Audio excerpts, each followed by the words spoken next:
জায়গায় সাবধান হতে হয়। আল্লাহর ওলি আজকে আমি মনে করি আল্লামা সাঈদী সাহেব জান্নাতের পাখি হয়ে উড়ে বেড়াচ্ছে।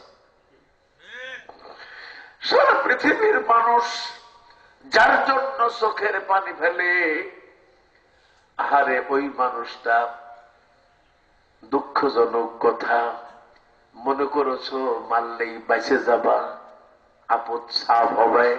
না না না, এক সাঈদীকে হত্যা করেছো, লক্ষ সাঈদীর কণ্ঠ খুলে গেছে।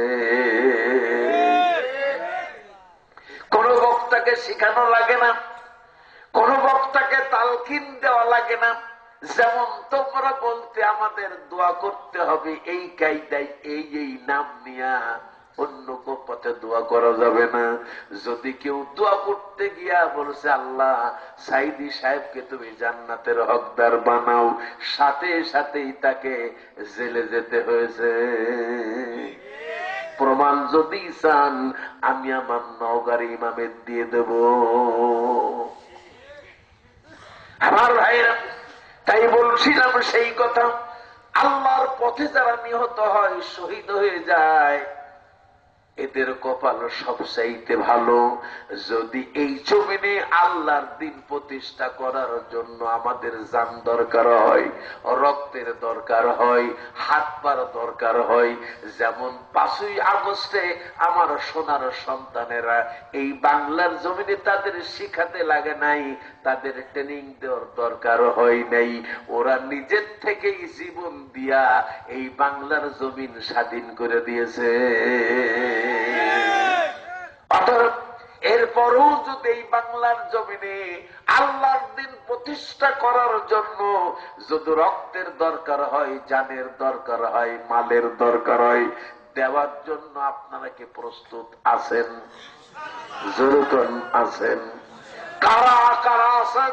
দুইটা হাত তুলে আল্লাহু আকবার বলে দেখান।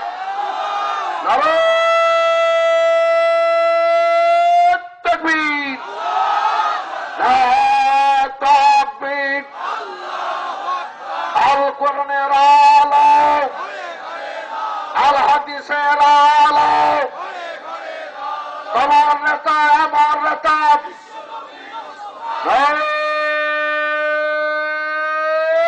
তাকবীর। ঘুমাছে না গেছে ভাইরা? তাহলে বলছিলাম মরণ তো একদিন সবাইকেই মরতে হবে, ঠিক কিনা? কিন্তু কাছের কাজীর মরণ যদি হয়, এই মরণ হবে দামি মরণ। যেমন মরছে আফগানিস্তানের মুসলমানেরা, কি বলেন? 20 বছর আমেরিকার সঙ্গে যুদ্ধ করে জান দিয়েছে, শহীদ হয়েছে, বিনিময়ে আফগান এখন মুক্ত। কথা ঠিক না বেটি? আবার লেগেছে ওই শয়তান মুসলমানদের সবচাইতে বড় শত্রু, দুশমন ইহুদি ইসরায়েল, প্যালেস্টাইনের মুসলমানদেরকে নির্মম ভাবে আজ প্রায় মনে হয় 40-41 হাজারের কাছে পৌঁছে গেল। নারী, পুরুষ, শিশু, বাচ্চাদেরকে অতর্কিত বোম্বিং করে করে নির্মম ভাবে হত্যা করছে। ইসরায়েলের জন্য দুঃসংবাদ দিতে হবে, অল্প সময়ের ভেতরেই ইসরায়েলেরও কবর হবে।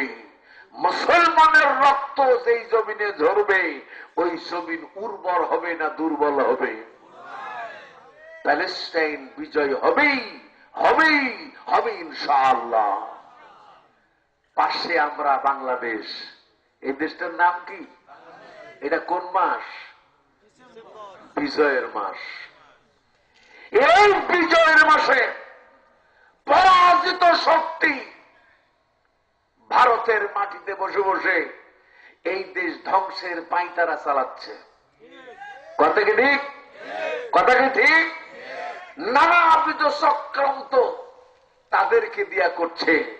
তার মানে হইল মুসলমানের দ্বিতীয়তম, তৃতীয়তম বৃহত্তম শত্রু, তার নাম হলো মুশরিক। নাম কি? যেরকম নাম কি? ওটা কোন দেশ? ওটা মুশরিকের দেশ। যখন কিসের দেশ? ওরা মুশরিকের দেশ।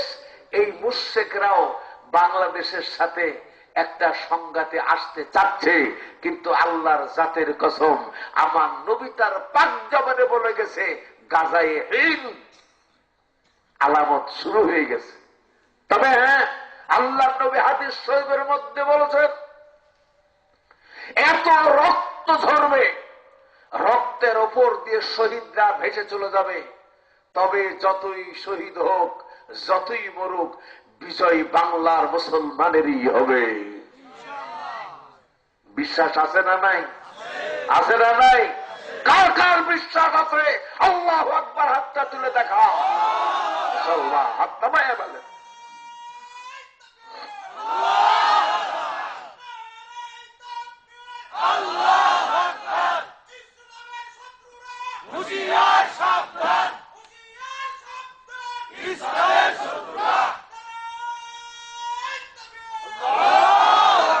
ভারতের রক্ত চক্ষ বাংলাদেশ পরোয়া করে না।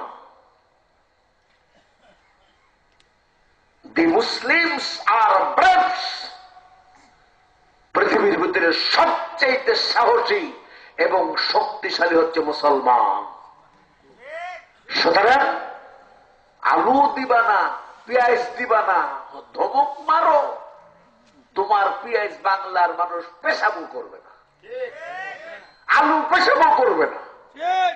কারণ বাংলাদেশে যে জমি আছে, এই দেশে উন্নত জাতের আলুর আবাদ শুরু হয়ে গেছে। 1 বিঘাতে 100 মনের 80 মন 90 মন আলু হচ্ছে। পেঁয়াজ তুরস্ক থেকে আমদানি করা হয়েছে। তুরস্কের যে পেঁয়াজ, এক জাতের পেঁয়াজের বেসন এই দেশে আসছে, এই দেশে এই মাটিতে 1 বিঘা জমিনে 95 মন পেঁয়াজ হয়েছে। আল্লাহু আকবার বলে। সুতরাং ভাইব না কারুর দ্বারা কারুর, কি বলেন, বাংলাদেশ এগিয়েই যাবে। আজকে পত্রিকাতে দেখলাম, ফেসবুকে সম্ভবত, ডক্টর ইউনূস বলছে চীনের যুদ্ধ জাহাজ বাংলাদেশে পাহারা দেওয়া হবে। ভারতের,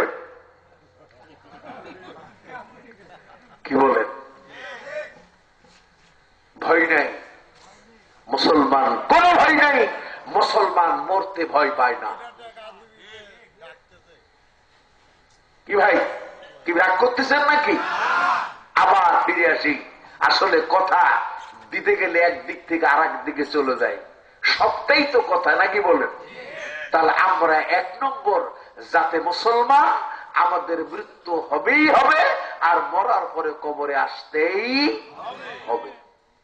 তবে হ্যাঁ, এইবার মরার পরে যে আয়াতটা পড়ছি, আয়াতের অর্থটা করব। আল্লাহ পাক বলছেন, আল্লাহ পাক বলছেন, আল্লাযিনা তাতাওয়াফাহুমুল মালাইকাতু যালিমি আনফুসিহিম। নিজেদের উপরে যারা জুলুম করে, জুলুমকারী থাকা অবস্থায় ফেরেশতারা যাদেরকে হত্যা করে, অর্থাৎ জান কবজ করে, তারা কি করে?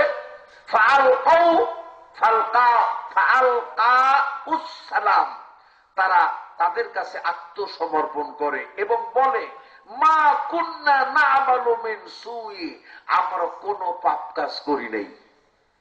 খেয়াল করবেন। এরপরে বলছেন, বালা, হ্যাঁ, ইন্নাল্লাহা, নিশ্চয় আল্লাহ তাআলা, আলিমুম বিমা কুনতুম তা'মালুন, তোমরা যা কিছু করেছো এ ব্যাপারে আল্লাহ জানে না? জানে না? যেরকম আল্লাহ পরিজ্ঞাত কিনা আল্লাহ অজানা? এখন আপনাদের সামনে যদি এই আয়াতের তাফসীর শুরু করি, তাহলে বর্তমান যারা 5ই আগস্টের আগে আমাদের দেশের মাতবাড়ি করছিলেন, তারা ধরা খাবে না? খাবে না? যেরকম খাবে না? খাবে না? সব নিজেদের উপর জুলুম করেছে, কঠিন জুলুম।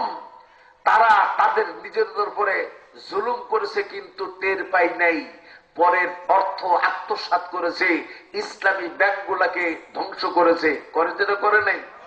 জনগণ করেছে না করে নাই? মানুষ নির্মম ভাবে নিরীহ নিরপরাধ মানুষকে হত্যা করেছে, গোপনে করেছে, আয়না ঘর দিয়া করেছে, করেছে না করে নেই? হেলিকপ্টার দিয়ে মেরেছে, গুপ্ত ভাবে মেরেছে। এগুলা জুলুম না? জুলুম না? যেরকম জুলুম কিনা? অথচ তারা যখন বক্তৃতা এসেছেন, টেলিভিশন রেডিওর পর্দায় যখন এসেছে, তখন তারা বলছে আমরা দেশের জন্য কাজ করতেছি, দেশের মঙ্গল আর কল্যাণে কাজ করি, আমাদের দ্বারা কোনো মানুষের কোনো ক্ষতি করি না, তার মানে আমরা কোনো পাপ কাজ করি না। কথা কি ঠিক? জোরে কোন কথা কি ঠিক? এদের সম্পর্কে আল্লাহ অনেক কথা এই ইশারায় বুঝে নেন। আল্লাহ পাক এদের সম্পর্কে বলছেন কি শুনুন, ফাদখুলু আবওয়াবা জাহান্নামা খালিদিনা ফিহা, সুতরাং তোমরা জাহান্নামের এই দরজা দিয়ে ভেতরে প্রবেশ করো। আল্লাহ কি বলবে? কি বলেন?